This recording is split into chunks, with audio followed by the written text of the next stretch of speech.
Welcome to this video. Let's get started. आज हम पढ़ेंगे सब्जेक्ट बिजनेस एंड टेक्नोलॉजी और आज का चैप्टर है chapter 1 business organization and structure. तो शुरू करते हैं। Topic 1 what is a business. सबसे पहला टॉपिक है what is a business. Definition a business is an organization that uses resources to produce goods और सर्विसेज फॉर कस्टमर्स। अब इसको सिंपल में समझते हैं।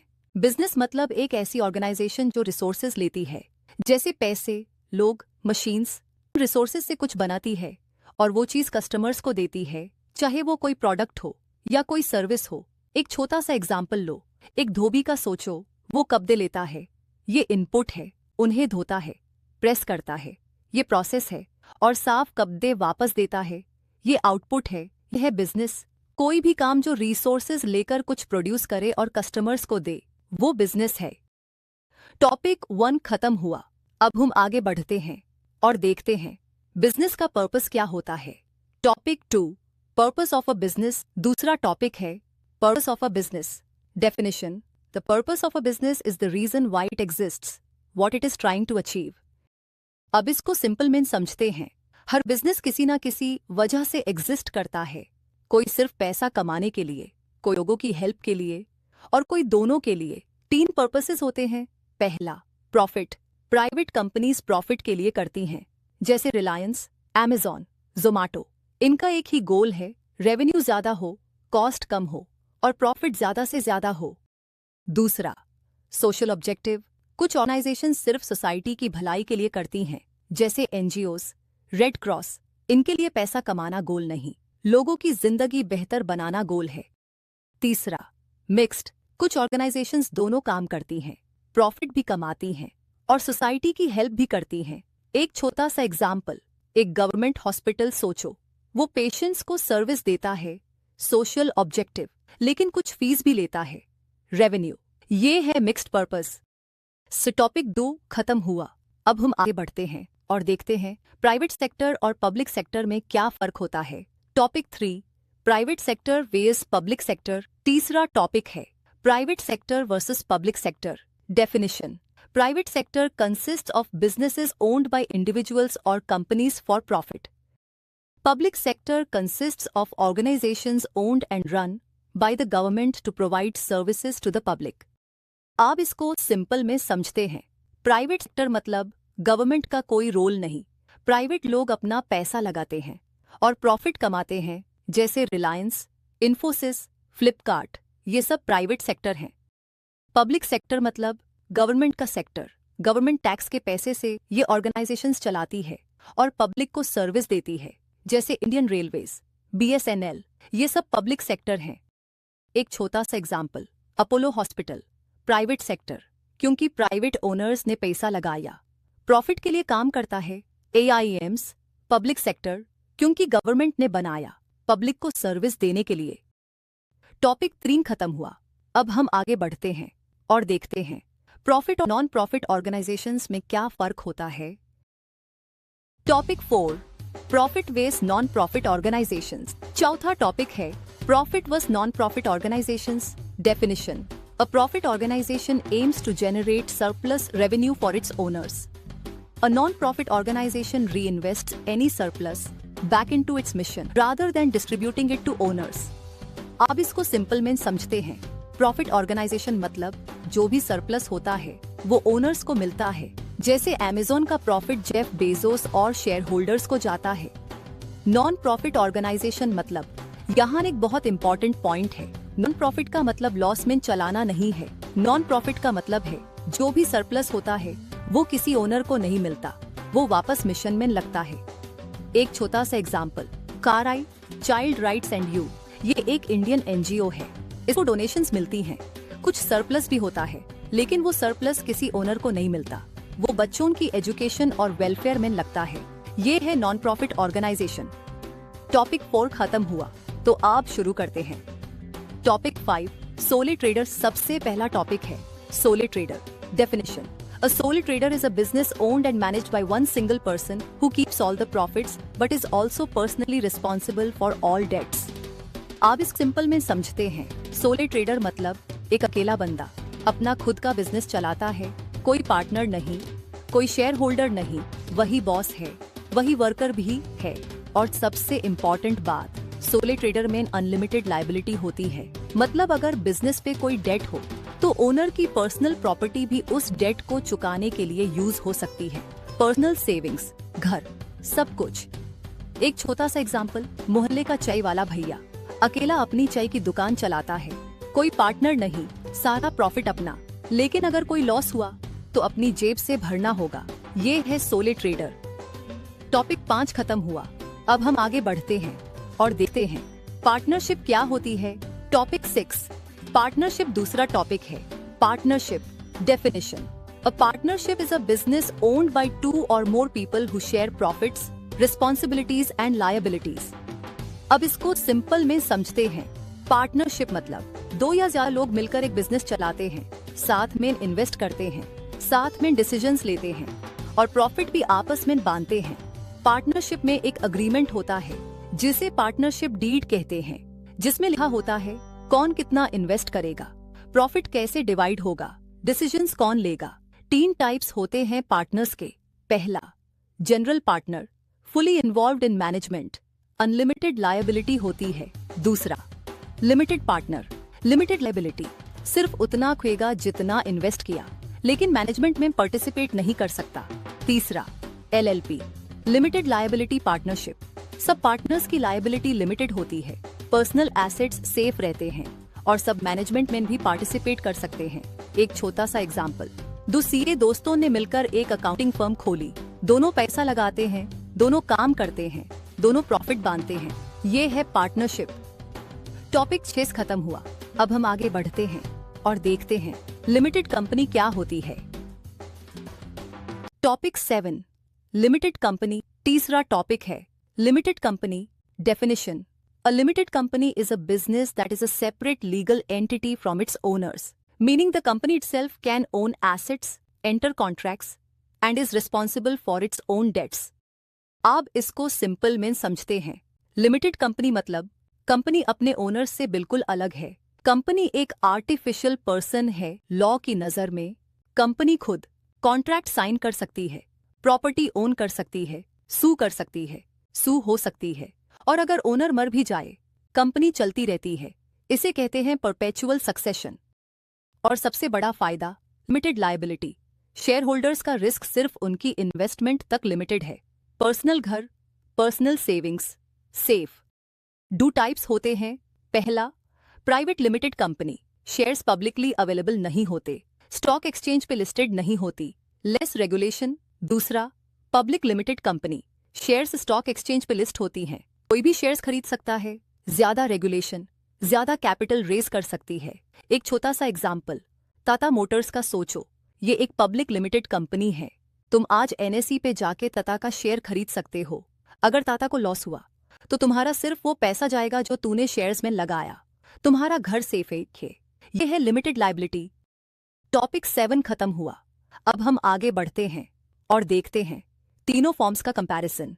Topic 8, comparison of business forms. चौथा टॉपिक है comparison of business forms. Definition.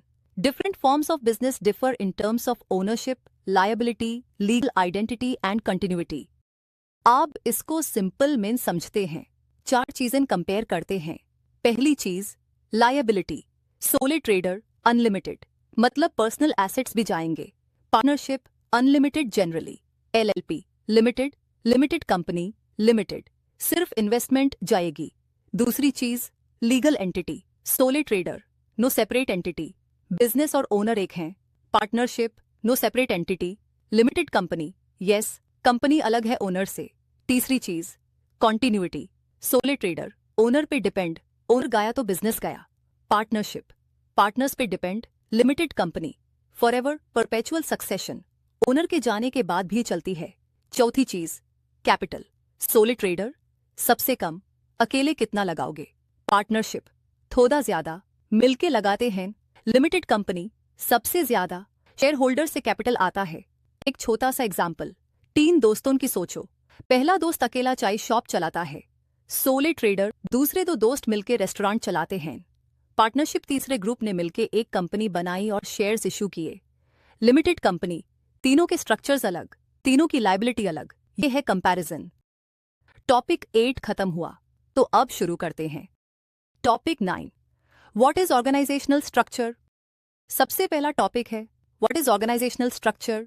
Definition: Organizational structure is the way a business arranges its people, roles and responsibilities so that work can be coordinated and goals can be achieved.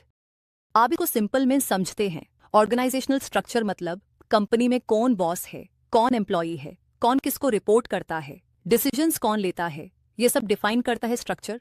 इसको visually दिखाने के लिए एक diagram होता है जिसे organisational chart कहते हैं, जिसमें बॉक्सेस होते हैं। हर बॉक्स एक रोल या पोजीशन है और लाइंस दिखती हैं कौन किसको रिपोर्ट करता है। एक छोटा सा एग्जांपल, एक स्कूल का सोचो। प्रिंसिपल सबसे ऊपर है, उसके नीचे टीचर्स हैं, टीचर्स के नीचे स्टूडेंट्स हैं। ये है एक सिंपल ऑर्गेनाइजेशनल स्ट्रक्चर। हर कोई जानता है कौन किसको रिपोर्ट करेगा। टॉपिक 9 खत्म हुआ, अब हम आगे बढ़ते हैं और देखते हैं टॉल स्ट्रक्चर क्या होता है। Topic 10 Tall structure definition. A tall structure is an organizational structure with many levels of hierarchy and a narrow span of control. आप इसको सिंपल में समझते हैं। टॉल स्ट्रक्चर मतलब बहुत सारे लेवल्स होते हैं ऊपर से नीचे तक। CEO, director, manager, supervisor, worker, देखो कितने लेवल्स हैं। सीईओ से वर्कर तक 5 लेवल्स। ये है toll structure.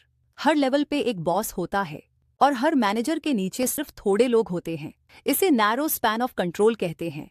Advantages: clear authority, पता है कौन बॉस है। क्लोज सुपरविजन, मैनेजर नजर रखता है। करियर ग्रोथ, प्रमोशन के ज्यादा chances. Disadvantages: slow decisions, CEO तक मैसेज जाने में टाइम। कम्युनिकेशन स्लो, इतने लेवल से गुजारती है। एक्सपेंसिव, ज्यादा मैनेजर्स, ज्यादा सैलरी। एक छोटा सा एग्जाम्पल, इंडियन आर्मी का सोचो। General, colonel, major, captain, soldier, हर लेवल पे एक बॉस। बिल्कुल टॉल स्ट्रक्चर, ये है टॉल स्ट्रक्चर। टॉपिक 10 खत्म हुआ, अब हम आगे बढ़ते हैं और देखते हैं फ्लैट स्ट्रक्चर क्या होता है। Topic 11 flat structure definition. A flat structure is an organizational structure with few levels of hierarchy and a wide span of control. आप इसको सिंपल में समझते हैं। फ्लैट स्ट्रक्चर मतलब बहुत कम लेवल्स होते हैं। सीईओ, एम्प सीधा, सीईओ के नीचे एम्प्लॉइज, बीच में कोई या बहुत कम मैनेजर्स, एक मैनेजर के नीचे बहुत सारे लोग होते हैं। इसे वाइड स्पैन ऑफ कंट्रोल कहते हैं। एडवांटेजेस: फास्ट डिसीजंस, सीईओ सीधा डिसाइड करता है। बेटर कम्युनिकेशन, सीधा बात हो सकती है। एम्प्लॉइज एम्पावर्ड, ज्यादा रिस्पॉन्सिबिलिटी, लेस एक्सपेंसिव। कम मैनेजर्स। डिसएडवांटेजेस: मैनेजर ओवरलोडेड, बहुत सारे लोग एक मैनेजर को रिपोर्ट करते हैं। कंट्रोल डिफिकल्ट, ज्यादा एम्प्लॉइज काउंट है। कम सुपरविजन, लेस प्रमोशन, कम लेवल्स, कम प्रमोशंस। एक छोटा सा एग्जाम्पल, एक नया रेस्टोरेंट का सोचो। ओनर खुद सब कुछ देखता है, डायरेक्टली कुक्स और वेटर्स को मैनेज करता है। कोई मैनेजर नहीं बीच में। ये है फ्लैट स्ट्रक्चर। टॉपिक 11 खत्म हुआ, अब हम आगे बढ़ते हैं और देखते हैं मैट्रिक्स स्ट्रक्चर क्या होता है। Topic 12 Matrix structure definition. A matrix structure is an organizational structure where employees report to 2 managers simultaneously, a functional manager and a project manager. अब इसको सिंपल में समझते हैं। मैट्रिक्स स्ट्रक्चर मतलब एम्प्लॉई के डीओ बॉसेस होते हैं। पहला बॉस फंक्शनल मैनेजर, मतलब डिपार्टमेंट का बॉस, जैसे फाइनेंस मैनेजर या एचआर मैनेजर। दूसरा बॉस प्रोजेक्ट मैनेजर, मतलब करंट प्रोजेक्ट का बॉस। तो एक एम्प्लॉई दोनों को रिपोर्ट करता है। Advantages: flexible, employees different projects पे काम करते हैं। स्किल्स शेड, अलग डिपार्टमेंट्स मिलके काम करते हैं। प्रोजेक्ट फोकस्ड, एक प्रोजेक्ट पे पूरी टीम का ध्यान। डिसएडवांटेजेस: 2 बॉसेस, कंफ्यूजन हो सकता है। कॉन्फ्लिक्ट, दोनों मैनेजर्स में डिसएग्रीमेंट। कॉम्प्लेक्स, मैनेज करना मुश्किल। एक छोटा सा एग्जाम्पल, एक आईटी कंपनी का सोचो। एक डेवलपर है, उसका फंक्शनल बॉस है आईटी मैनेजर और उसका प्रोजेक्ट बॉस है प्रोजेक्ट एक्स मैनेजर। वो डेवलपर दोनों को अपना काम रिपोर्ट करता है। ये है मैट्रिक्स स्ट्रक्चर। टॉपिक 12 खत्म हुआ, अब हम आगे बढ़ते हैं और देखते हैं सेंट्रलाइज्ड और डिसेंट्रलाइज्ड स्ट्रक्चर में क्या फर्क है। Topic 10 centralized with decentralized definition. Centralization means all important decisions are made by top management. Decentralization means decision-making authority is passed down to lower levels. आप इसको सिंपल में समझते हैं। सेंट्रलाइज्ड मतलब सब डिसीजन सिर्फ टॉप मैनेजमेंट लेता है, सीईओ और सीनियर मैनेजर्स, नीचे वाले सिर्फ इम्प्लीमेंट करते हैं, कुछ भी खुद डिसाइड नहीं कर सकते। डिसेंट्रलाइज्ड मतलब डिसीजंस लोअर लेवल्स पे भी हो सकते हैं, लोकल मैनेजर्स को अथॉरिटी दी जाती है अपने एरिया के डिसीजंस खुद लेने की। एडवांटेजेस ऑफ सेंट्रलाइज्ड, कंट्रोल ज्यादा होता है, कंसिस्टेंसी होती है, एक ही डायरेक्शन में सब काम करते हैं। Disadvantages of centralized, decisions slow होते हैं, लोअर स्टाफ डिमोटिवेटेड फील करता है। Advantages of decentralized, fast decisions, employees motivated होते हैं, लोकल मैनेजर्स बेटर डिसीजंस लेते हैं अपने एरिया के लिए। डिसएडवांटेजेस ऑफ डिसेंट्रलाइज्ड, कंट्रोल कम होता है, कंसिस्टेंसी कम होती है। एक छोटा सा एग्जांपल, मैकडॉनल्ड्स का सोचो, हर सिटी में अलग मैनेजर है, वो अपने रेस्टोरेंट के कुछ डिसीजंस खुद लेता है, जैसे स्टाफ स्केड्यूलिंग, ये है डिसेंट्रलाइजेशन। लेकिन मेनू और क्वालिटी वो हेडक्वार्टर्स डिसाइड करता है, ये है सेंट्रलाइजेशन। दोनों साथ साथ चल रहे हैं। टॉपिक 13 खत्म हुआ, अब हम आगे बढ़ते हैं और देखते हैं स्पैन ऑफ कंट्रोल क्या होता है। Topic 14, span of control definition. Span of control refers to the number of subordinates that a manager is directly responsible for.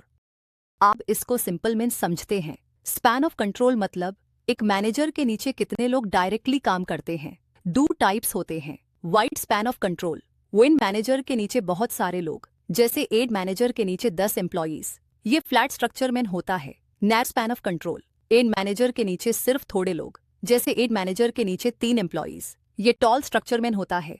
ये गोल्डन रूल याद रखो, wide span, flat structure, narrow span, tall structure. ये connection exam में बहुत काम आएगा। एक छोटा सा एग्जाम्पल, एक स्कूल प्रिंसिपल का सोचो, अगर प्रिंसिपल के नीचे सिर्फ 30 सीनियर टीचर्स हैं, ये नैरो स्पैन है और स्ट्रक्चर टॉल होगा। लेकिन अगर प्रिंसिपल सीधा 20 टीचर्स को मैनेज करे, ये वाइड स्पैन है और स्ट्रक्चर फ्लैट होगा, ये है स्पैन ऑफ कंट्रोल। टॉपिक 14 खत्म हुआ। तो दोस्तों, आज की क्लास में हमने सीखा chapter 1, business organisations and their stakeholders. हमने कवर किया बिजनेस क्या होता है, बिजनेस का पर्पस क्या है, प्राइवेट सेक्टर और पब्लिक सेक्टर, प्रॉफिट और non profit organisations, forms of business, sole trader, partnership, limited company और organisational structure, tall, flat, matrix, centralised, decentralised और स्पैन ऑफ कंट्रोल, ये सब आज हमने सीखा। अगला चैप्टर होगा चैप्टर 2, द बिजनेस एनवायरनमेंट, जिसमें हम देखेंगे एक्सटर्नल फैक्टर्स जो बिजनेस को अफेक्ट करते हैं। वो वीडियो भी जरूर देखना। दोस्तों, अगर ये वीडियो आपको हेल्पफुल लगी तो लाइक करो, अपने दोस्तों के साथ शेयर करो जो ACCA की प्रिपरेशन कर रहे हैं, क्योंकि ये सब बिल्कुल फ्री है और हम चाहते हैं कि ज्यादा से ज्यादा स्टूडेंट्स तक ये पहुंचे। धन्यवाद, थैंक यू।